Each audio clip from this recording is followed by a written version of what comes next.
Hey guys, welcome back to DJ's Workshop. All right, today is going to be part two of the suspension rebuild on the FJ Cruiser. So in my previous video, I put in two new Bilstein 5100 rear shocks, and you can refer back to that video to see how I did that. I had to wait for the front strut assemblies to get here. I did opt for the coilovers all complete. I didn't want to get the separate strut and then have to take the coil off my old strut, transfer it over to the new one. I wanted new springs. I wanted it all together, all complete, so I could just take them out, put them in. So that's what we're going to do today, and stay tuned. I'll show you how we're going to get it done.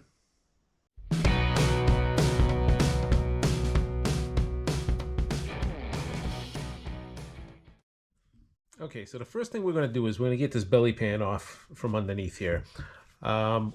What I'm going to do is I'm going to replace the struts, but as part of that operation, I have to take the sway bar down to get it out of the way. So if I'm going to do that, I want to put new sway bar links and new sway bar bushings in at the same time. Might as well, it's all apart, why not? All right, so let me get this pan down, and then we'll get the car jacked up, we'll get the wheels off, and then I'll show you what we're going to do. Okay, once you get the pan off, you have this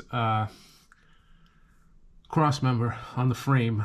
We're going to put the jack on there, we're going to lift the front of the vehicle up, and then I'm going to put some jack stands on, and we'll get the tires off. Alright, so we got to start taking some things apart. Now here's the old strut, and you can see this thing's pretty crusty. It's been on there for a while, so we're getting rid of that. We got to disconnect the sway bar link, and then we're going to pull it out with the bar. We got to disconnect the bushings here. We're going to have to take out the tie rod end, the bolt for the bottom of the strut. Now because this is a trail team, I do have these protective plates which are going to be in the way, so we're going to have to remove those. And then the nuts on the top of the strut also. So first thing we're going to do is we're going to get the sway bar out of the way. I'm going to start by taking these off on either side, and then we'll take these off to drop the bar down. Okay, so the first nut on the sway bar link is a 17 millimeter. Let's see if we can get that off.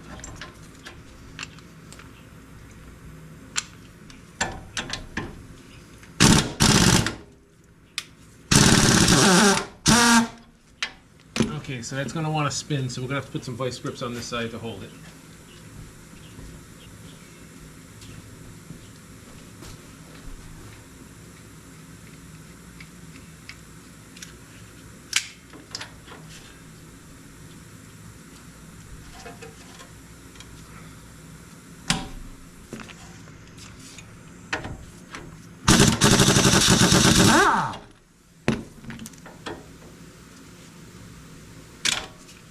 Okay, get that off. We'll take the one off on the other side, and then we'll take the ones off the sway bar bushings. Okay, you can see I got the links off. All right, now the sway bar is nice and loose, but it's still going to be in the way here. You got to make sure that the truck is jacked up when you do this, just to get the tension off the bar. Okay, now I can take those front bolts off, and we'll drop this bar out. Okay, so we got two 14 millimeter bolts on here we got to get out.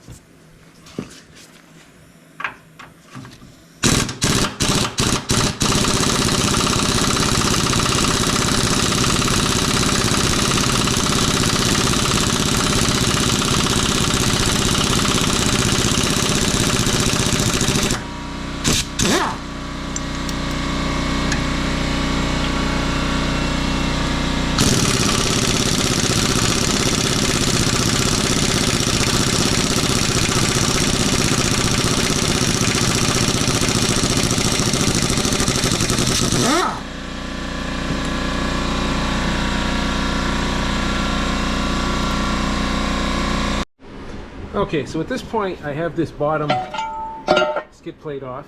Okay, I'm going to clean this up and repaint it while I have it off. So there's two bolts that kind of go through like that, and they go through the bottom control arm. You got to get those off. Okay, and then next thing I did was I took the lower bolt off of the strut itself, and now I got to take these three top ones off to get this strut freed up. Okay, so let's do that next. Alright, so once you get those top bolts off, it didn't really want to come out. There is a ring that it slides into, and it was stuck in there. So I basically had to heat the base of that ring, and then it just popped loose. Okay, so now the strut is loose and out of there. We just got to snake it out of here, and then we'll slip the new one in. All right, so I just took a run down the hardware store. The bolts that I took out were pretty old and crusty, so I'm gonna put some new hardware in there.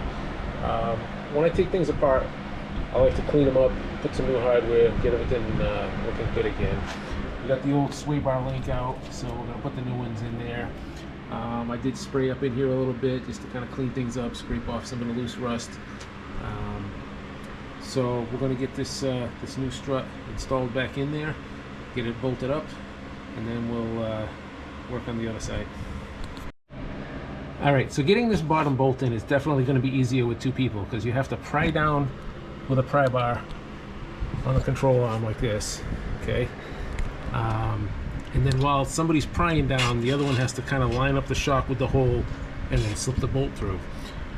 Some people take off this lower control arm bolts where the ball joint is to drop the arm down lower. I didn't need to do that. I saw somebody else that said don't do it. So I got the bottom bolt in, I got the top nuts on, so we're gonna get those torqued down.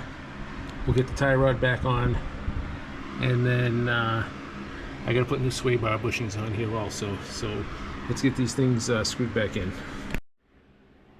Okay, so we got the top ones tightened down, and now I'm just going to tighten the bottom bolt, and then the strut will be in there. We'll put the tie rod back on, and I'm not going to do the sway bar yet because I got to do the other side. So basically these bushings just kind of peel off of here. Okay, this one doesn't look too bad, but you know what, I'm in here. It's probably never been done, 175,000 miles. Let's just put some new ones in. I'll put some grease on here to keep it from squeaking, and then I won't have to worry about that. We'll put the new sway bar links on also. Alright, so I'm going to button this up. I'm going to do the other side, and then once I'm done with the other side, I'll come back and we'll put the bushings and the sway bar links on. Alright, so we're going to put the new sway bar bushings in, and I got these from O'Reilly's. They're import direct OE replacement parts. Got a couple nice brand new ones here. So I'm going to put some grease on the sway bar where those are going to sit, just to keep them from squeaking, and then we'll get that bolted back up, and then we'll put the new sway bar links in. Okay, so these are the new sway bar links, and you'll notice one of them has a bigger collar on it right there, so that one goes on the top because it goes through here. Alright, so you're going to slip that in like that, and then this other end's going to slip into the bar like that. So let me put those two on. I've already put the new bushings on and re-secured that with the two bolts. Alright, so let's get this up in there. Okay, so because I have a Trail Team edition, it does come with these skid plates, and I decided to take them off because they had to come off anyway, and then respray them. I used this Rust-Oleum, that's called Sunrise Red. I think it looks pretty good. So we got a nice clean shiny coat of paint on those now. We'll get these installed back in. And now you can see we have the new struts in there. Okay, those are all set. We got the new sway bar links. We get the new sway bar bushings. Okay, so I'm going to get those bottom covers back on. I did buy some new bolts for it. So let me get those installed, and we'll wrap things up here. Alright, so at this point we're pretty much done. You can see I got the red shield back on there now. That looks nice. We got the new sway bar links, we got the new struts, new bushings. So front end's all redone. I just did the brakes, new calipers, rotors, pads, the whole 9 yards. So looking good. Alright, so it was a little bit of a project. I would say probably allow yourself about 4 or 5 hours. If you have somebody that can help you, mainly with pulling down on the lower control arm to get the shock in, that was probably the biggest pain in the butt. The rest of it wasn't bad. You do have to take the sway bar off and the tie rod off if you don't want to disconnect the lower control arm. That's probably the easier way to do it. Worked for me, so that's the route I went.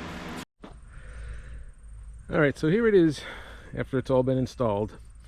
Now the front of this used to dip down a little bit more, and there's 4 settings on those front struts that you can go from stock to 1 inch, 2 inch, 2.5, 3, something like that. I opted to stay with the factory setting for a couple of reasons. One is I didn't want to have to mess with control arms, and I just aligned this thing because I did the tires on it, so I didn't want to have to do another alignment. And I figured because the struts that were on there were pretty old, like I say, they were originals. They were Bilsteins from the factory because of the Trail Team package. It says Toyota Bilstein right on them, which was cool.